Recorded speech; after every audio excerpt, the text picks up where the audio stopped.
This is 7 National News, and in our top story, the UAE Ministry of Labor has tweeted that December 2nd and December 3rd will be holidays for the private sector on the occasions of Martyrs Day and National Day. Including the weekend, this makes for a 4-day holiday break for the private sector. President His Highness Sheikh Khalifa bin Zayed Al Nahyan had ordered November 30th to be observed as Martyrs Day, with a holiday for this day to be on December 1st. All ministries and federal authorities will begin their holidays from Tuesday, December 1st, with work resuming on Sunday, December 6th, according to a circular issued by the Federal Authority for Government Human Resources. In addition, all ministries and federal authorities will be closed for Martyrs Day on December 1st. Dubai schools to be closed for 5 days to mark UAE Martyrs Day and National Day. A tweet from the official handle of the Knowledge and Human Development Authority, KHDA, read, "To honor UAE National Day and Martyrs Day, schools will be closed from Tuesday, December 1st to Thursday, December 3rd. The UAE Cabinet has approved an updated guide for the use of the UAE flag, coinciding with a national campaign launched by Vice President and Prime Minister of the UAE and ruler of Dubai, His Highness Sheikh Mohammed bin Rashid Al Maktoum, to celebrate Flag Day. The UAE will observe the Flag Day on 3rd of November, which also coincides with the accession anniversary of President His Highness Sheikh Khalifa bin Zayed Al Nahyan to the presidency of the country. The updated guide includes the history of the flag design, its adoption, and the significance of its colors that reflect the authentic values of the UAE society and the Union. According to a report released by Emirates news agency WAM, the red color symbolizes the sacrifices of previous generations who had laid the foundations for the Union. The green color symbolizes growth and prosperity, while the white color displays the UAE's charitable contributions and the state's approach to support the security and peace in the world. The black color reflects the strength of Emirati citizens' rejection of injustice and extremism.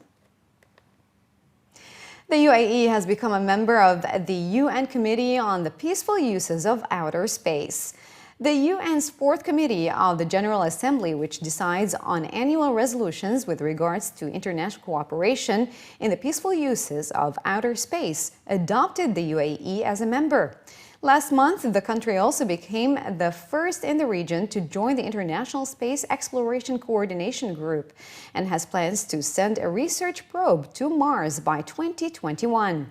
Established in 1959, the 84-member Committee on the Peaceful Uses of Outer Space governs the exploration and use of space for peace, security, and development. Police statistics show that there were 109 deaths and 1,469 injuries on Dubai's roads in the first 8 months of this year. 64 deaths occurred as a result of 627 accidents involving private vehicles, while 978 people were injured in vehicle accidents. There were 71 accidents involving heavy lorries, which led to 12 deaths and 71 injuries. Light lorries were involved in 69 accidents that resulted in 9 deaths and 89 people injured. According to the figures, there were also 80 accidents involving motorbikes, leading to the deaths of 6 people and 90 injuries. Abu Dhabi police, meanwhile, have blamed defective tires for 30 accidents in which 11 people were killed and 104 injured during the first 8 months of the year. More than 26,000 fines were issued to motorists over the same period in the whole of the UAE for driving vehicles with defective tires, according to statistics from the General Directorate of Traffic Coordination at the Ministry of Interior. Frequent users of public transport services and Dubai taxi drivers with accident-free record were rewarded with grand prizes, including 50-gram gold bars, Apple Watches, and MacBooks, as the Roads and Transport Authority, RTA, celebrated the Public Transport Day, coinciding with its 10th anniversary.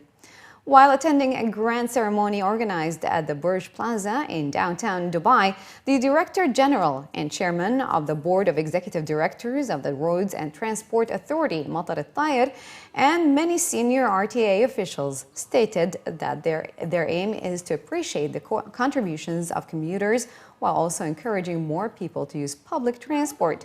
And these rewards go a long way in motivating others to avail public transport services of the Emirate. Awards were given to frequent users of public transport who were divided into 5-point base categories, with each trip of a commuter getting 50 points, while commuters with a minimum of 20 trips in the last 10 days, beginning on the 20th of October, qualified for the award. The winners were selected and identified through their Knoll card usage. RTA officials attending the event stressed that with more than 50% expansion on the roads network and an almost threefold increase in the bus fleet, RTA has been successful in keeping the Emirate moving over the last decade. The whole objective of having Public Transport Day is to encourage people to use public transport, which is something that we have as in RTA as an objective in attaining and driving, increasing the ridership of public transport. And to be honest, with the numbers that we're seeing of daily usage of different public transport, we're very proud of what was achieved over the course of 10 years, where we're moving daily nearly 1.2 million, 500,000 alone in the metro. And I'm sure all the users that use the metro would know that and how busy it is during peak hour. And if it gives anything, that shows the success of this story that actually happened not long ago, which is 5 years ago. So I think we're very proud of what RTA has achieved over the course of 10 years.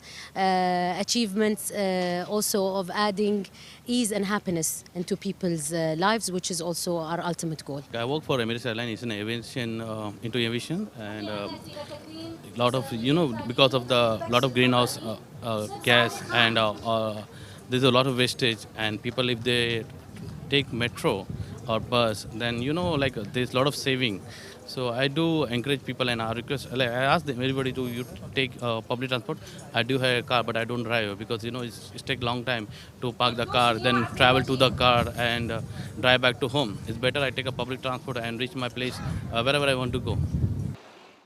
As part of its celebrations of Public Transport Day at Burj Plaza, the RTA, in collaboration with Dubai Sports Council and other bodies, has organized many activities, including blood donation camps, free health checks, an open gym activity, and a public transport marathon for government departments.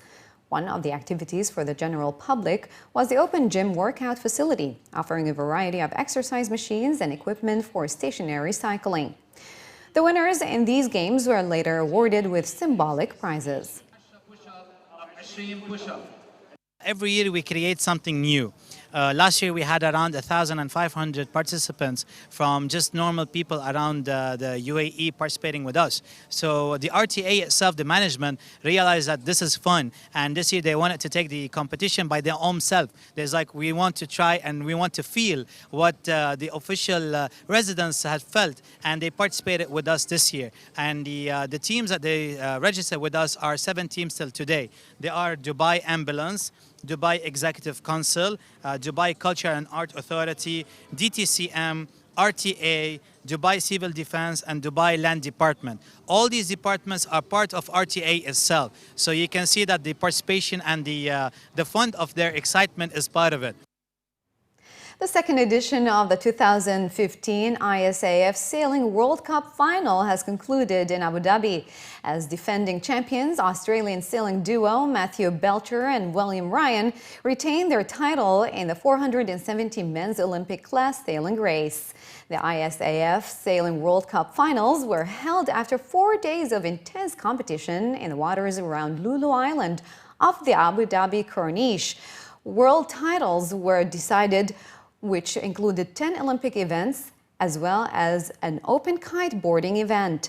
Among the 8 Olympic titles defended during the competition, the Australian duo Matthew Belcher and William Ryan retained their dominance in the 2-man dinghy Olympic class sailing race, just getting ahead by a second in a very tight encounter. The result underlines the Aussies' position as firm favorites to strike gold at next year's Olympics Games in Rio de Janeiro and adds to Belcher's haul of six world titles, 3 won in tandem with Ryan. Abu Dhabi Sailing and Yacht Club staged the final regatta in a series which started in Melbourne, Australia last December before continuing with other qualifying events in the US, France and China. The 2015 ISAF Sailing World Cup final concludes the prestigious annual series of Olympic sailing for the elite and professional sailors before heading out for the 2016 Olympics in Rio de Janeiro. Feels good, you know, it's smaller numbers I guess than last year, and we just finished our Worlds a couple of weeks ago, so here was just enjoy Abu Dhabi and what it's got to offer, and racing's been great, so yeah, very excited to come away with a win. I think we're probably more excited to have a bit of a rest now, to be honest, but yeah, it's been a great week and really happy to defend our title. We're 10 months out from the games now, and I guess Abu Dhabi here was another indicator on our way going forward. We've had a great run this last couple of months, and I think we're more than happy with the position that we're in, but we've got a lot of work to do still. So yeah, looking forward to going home, refocusing, and the final push towards Rio. Finally, in the bulletin, this month Abu Dhabi can prepare itself for some adrenaline-pumping experience as Big Boys Toys return to the capital, showcasing some supercars and futuristic gadgets. At a press briefing, organizers announced that the 6th edition of Big Boys Toys will be staged at the Abu Dhabi National Exhibition Center from the 18th to the 21st of November. The event, which has gathered much interest from the visitors since the inaugural event in 2009, is expected to feature cutting-edge technology and lifestyle products worth more than $100 million. Identified as a playground for those seeking an adrenaline rush, organizers say that visitors can look forward to customized motorcycles, futuristic furniture such as the UFO lounge rocking chair, as well as a luxury sound system made using 60 kilograms of gold. In addition to the ever-popular supercar test drive circuit, the Tumbler Batmobile will surely be a highlight throughout the 4 days. Commenting on the expectations, the exhibition director stated that their homecoming event is expected to bring over 40,000 enthusiasts this year. It's all about that element of lifestyle and innovation coming together, and what better place than Abu Dhabi. For us, it's a sort of a homecoming. It was always our strategy to take the event around the country, get as much exposure and be able to access as much of the visitor base as we could. Abu Dhabi, this was always a strategic plan to come back here after 3 years in Dubai. We have a very sort of solid, loyal fan base now who follows us wherever we go. And just keeping in line with the strategies of Abu Dhabi, I think everything that we bring along, no matter how much it costs or how it looks, it's all about innovation. That is what Big Boys Toys stand for. And we are a lifestyle event, so lifestyle coming together with innovation, nowhere better than Abu Dhabi. Among the intriguing products set to be showcased this year include robots as a replacement for animal therapy, with over 3,500 baby seal robots used in hospitals around the world. The para robots were developed in Japan to help patients with dementia and anxiety. Priced at around 20,000 dirhams, company representatives are expecting a large demand from consumers in the UAE. Palo can react to the stimulus like padding, petting, and hugging, and the gentle stroking on the body. Yeah, and then so the Palo can recognize its voice, and then the direction of voice. This is the interactive robot, advanced interactive robot, so that can communicate. So actually he blinks and the coos in response to the affectionated touch and voice. So far, they have been used in the hospital and the care centers in the world, more than 30 countries.